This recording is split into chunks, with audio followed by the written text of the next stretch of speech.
Hey, we're Porcelain Boy, and we're here chatting with Milky.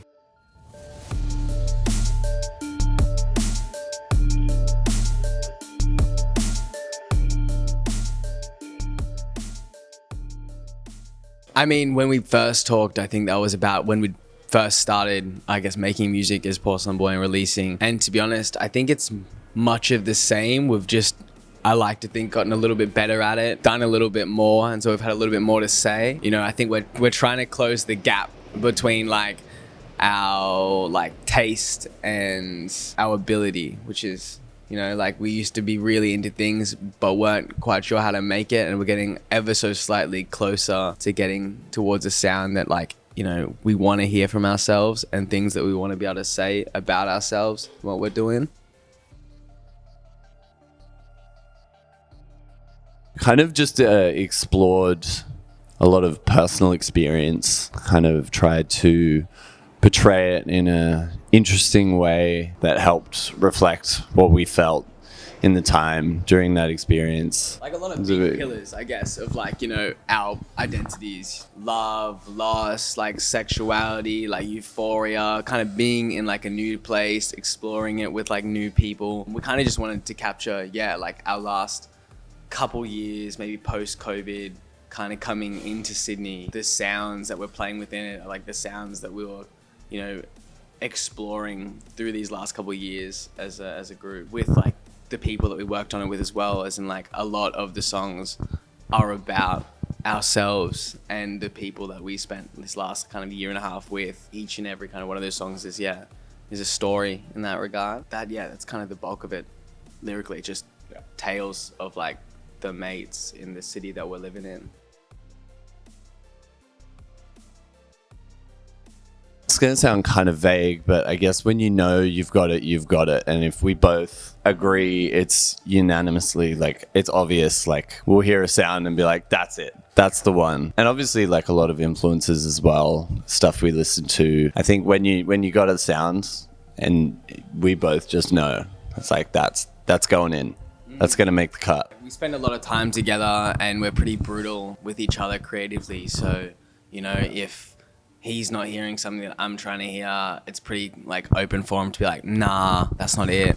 Or if it's like vice versa. So we can be pretty cutthroat with our decisions, which is really nice. And like having that sounding board, like, as a creative partner is really good.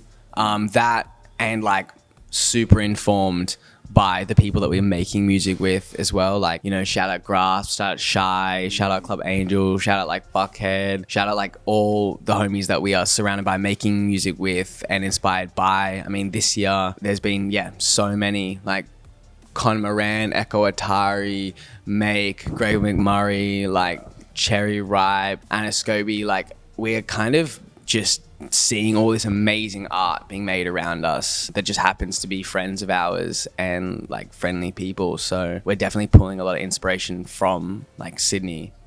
It's amazing. I feel like we're in a definitely like some kind of sonic renaissance from the underground. At least everyone's making phenomenal art, not necessarily a whole lot of money, but like a lot of great art.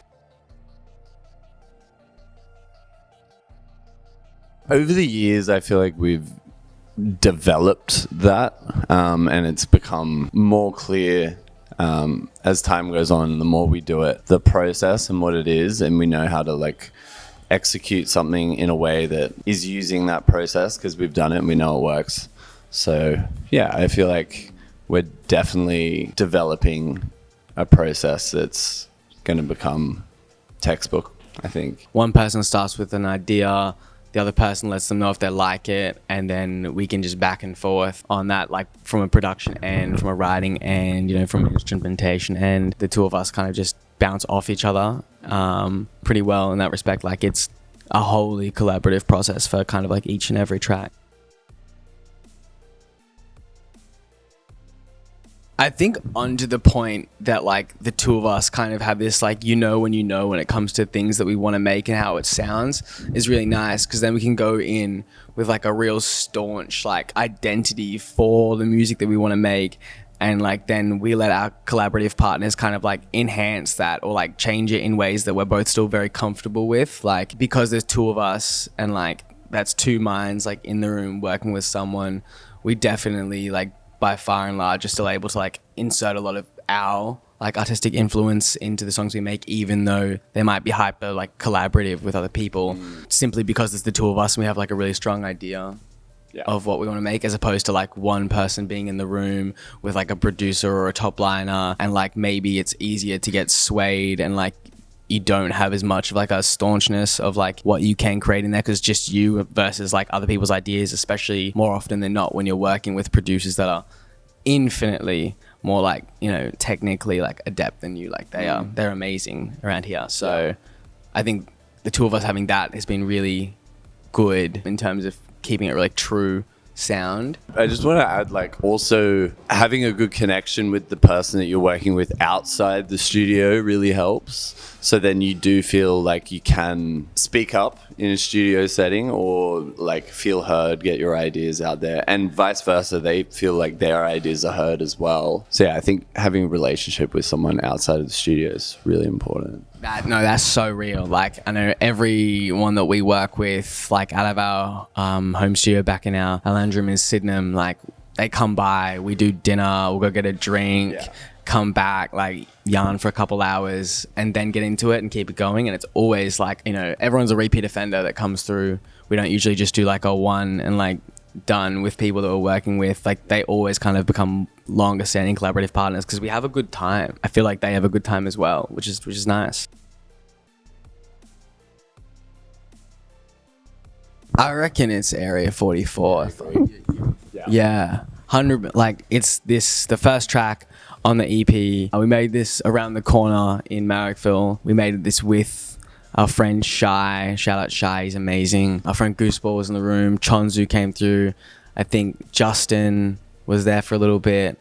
I don't know, it was just kind of like the truest version of how we create, just like a lot of people having fun, like having a night together, and then the both of us kind of inserting as much of ourselves as we want into a track and letting it run.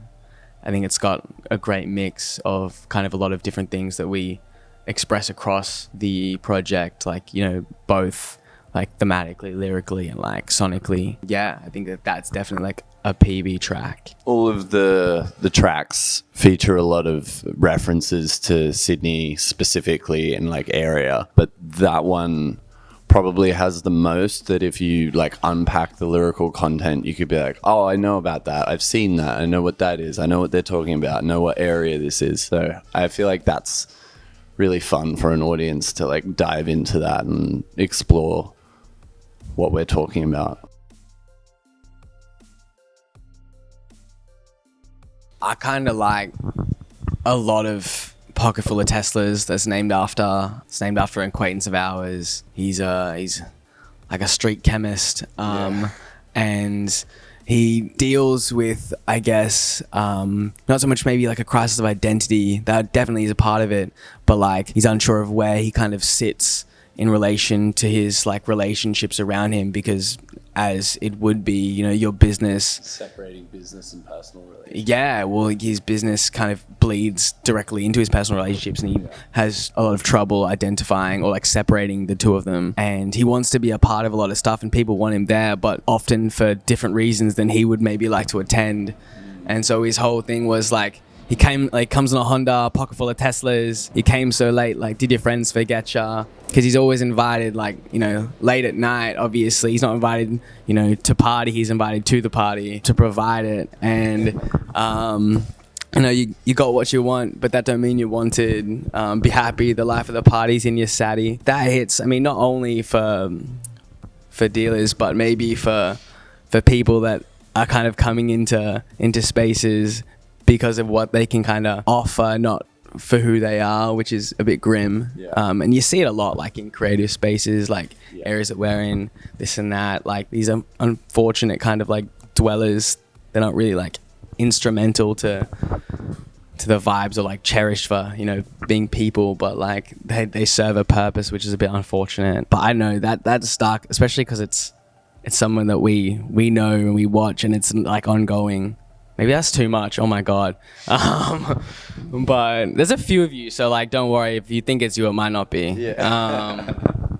Yeah. What about you? Yeah, I'd agree with that. I just like the chorus of Britney Sist because I think it's sexy. Yeah. It's sexy and it's gross. Like, Yeah. stab me like a sis, like Yeah. another jab and miss, pop like I'm Britney, bitch. Like, Yeah. That's a generational line, by the way. Yeah. There is going to be some fun ones with some artists that you may or may not know who are very awesome that we're stupidly inspired by and keen to be on the road with, but that's not going to be out when this comes out, I don't think, so I can't say it, but excited. It's good. Pull up, be there. Have energy. Have energy. Close your eyes or just like let them roll or like jump around. You're gonna be there. The music's gonna be great, but like the other people that are there are also gonna be great because like the ones that rock up are like some of my favorite people we've met. So be there. We're only on lineups with people that we love and like artists who like we love. So it's bound to be a fantastic evening with like a bunch of good things. Not just us, but like if you pull up to a Porcelain Boy show, there's gonna be infinite like good people there and better music.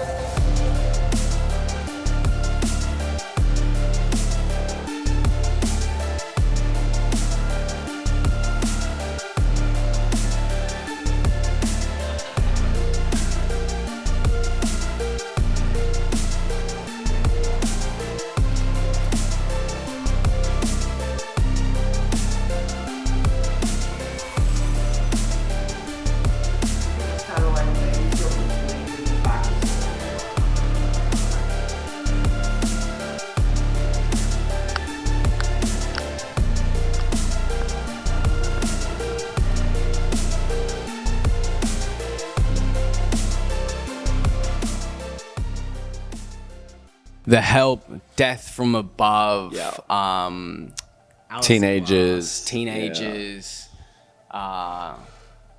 Knife. D Squared, I would say. Fashion brand from Canada. Honestly, Gregor McMurray, because it's my favorite person to collaborate with. That's true. And we do be doing that. Yeah. Triple R. Oh. That movie is crazy. And it's like 3.5 hours long or something. True. So like scoring that, you'd have a ball. And like the residuals maybe on like that when it gets sent to streaming or something, you get hella royalties if it pops up. And like it's like a 46 track album maybe. That's, yeah. Agreed. So niche. When I write, it's a picture in my mind, and it's always the same picture when I'm singing it back again. So I'm just kind of playing the story in my head and kind of coming in and out of that, like obviously being present with the audience, but in the back of my mind, I'm always playing that story out, and it's just the way my brain works. So, yeah. Damn, that's beautiful. Mine's like I'm not good enough at guitar to be playing this, so like I'm focusing on that, and then I'm like I need to be present, so I just like stare at Jordan. It's like good TV. Miley, she's real. Miley is real. Yeah. I stand by. Well, yeah. I like the theatrics of Hannah Montana and how she becomes this new character, and it's like it's such a strong brand, and she's not attached to it, so she can kind of stay anonymous. I like Miley because she is attached to it, and we've had her in all her different iterations, all her different like waves. You know, True. Miley and her Dead Pets, Crazy album. Underrated album, by the way. Agreed. A friend made me revisit that hard last year, and it's like just ridiculous. Really like the depths that she dives to in some of those songs. Something about Space Dude, or Baby Talk. Crazy songs. That dream collaboration is Miley, but in that era. Yeah. It's going to become like a critically acclaimed album over the next 5 years. Azealia Banks and More, 2022. Agreed. That was like a baptism. Yeah. McGee 2 weeks ago, also fantastic. Very similar audiences, as in by that I mean not at all, but like the passion they had for like the artists on the stage like was ridiculous. Like it was palpable, like the energy. Spice Girl. Yeah, Spice Girl. Yeah. Whoa, maybe Daddy's Spice. Oh God. No. I'm happy to be their Spice, because that would be a crazy journey, and maybe be like elongated Spice. Yeah, long Spice. It's got to be like Madison Square Garden, right? Oh, I was gonna do like, I don't know, something a lot smaller. Bohine. No, not even that. I don't know. Honestly, maybe like in like 15 years, actually not even that, maybe in like 18 months, just like a New Year's Eve party of some sort in like Bali. Yeah. And there is just people like, I want like everyone there just rancid on the beach off like a bunch of terrible cocktails. Like all the homies.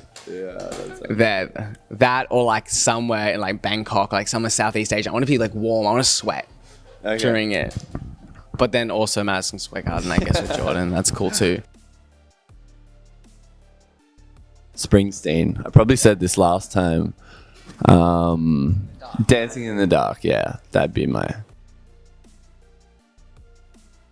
I would like Casey Musgraves to cover any of our catalog, but like maybe her doing Pocket Full of Teslas would kind of be crazy. Maybe like Ice Peak. Yeah. I'd like to see Ice Peak do a cover of one of our songs. Miley Cyrus. You reckon Miley Cyrus? Oh my goodness. The biggest influence on the music industry.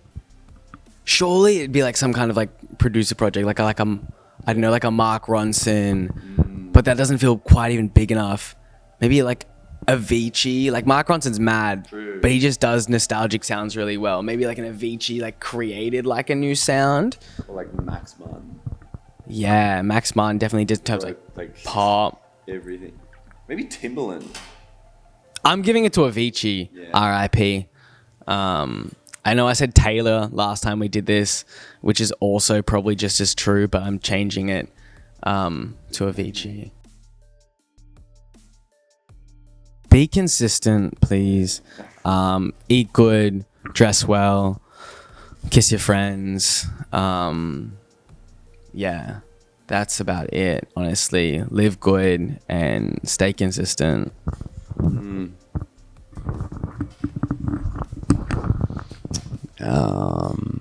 Yeah. Look after yourself. Make sure you take time for you. That's what I would say. Work harder. Sleep when you're dead. Damn, work hard. Honestly, just do better. Yeah, literally just get up. Like tie your shoes, pull your socks up a little bit. I don't know. I feel like it's too easy these days. You go to bed too late, you wake up like too late again. But just do it. Just do it. Even if you don't want to do it until you enjoy it again. I know traditions only made through repetition. Anything that lasts long or anything that's great was difficult at some point. So just do it. Doesn't matter if it sucks. You'll love it again one day.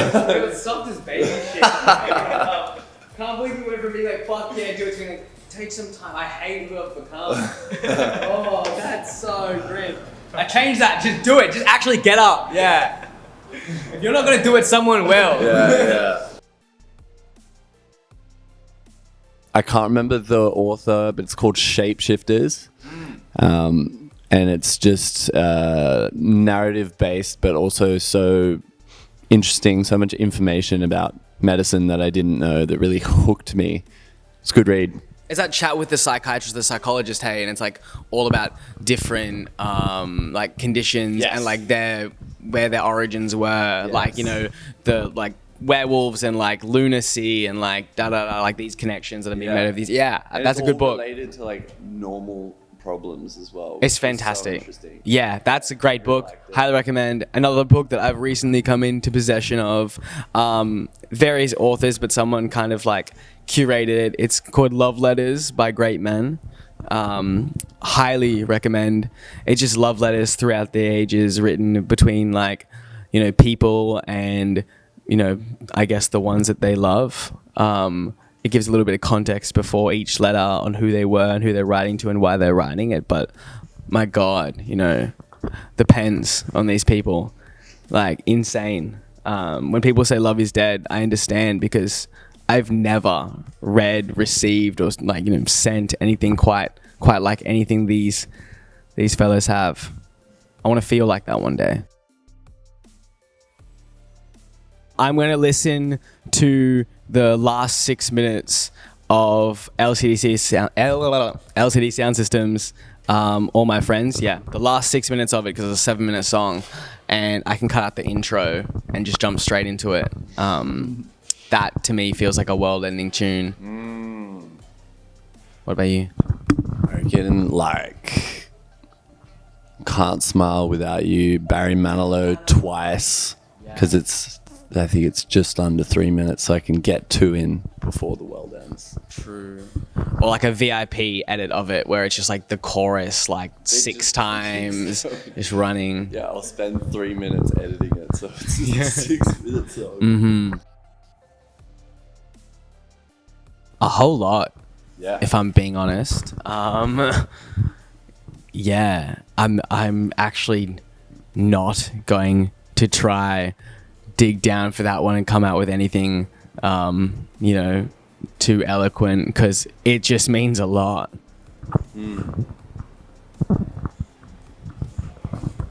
I don't think anything quite has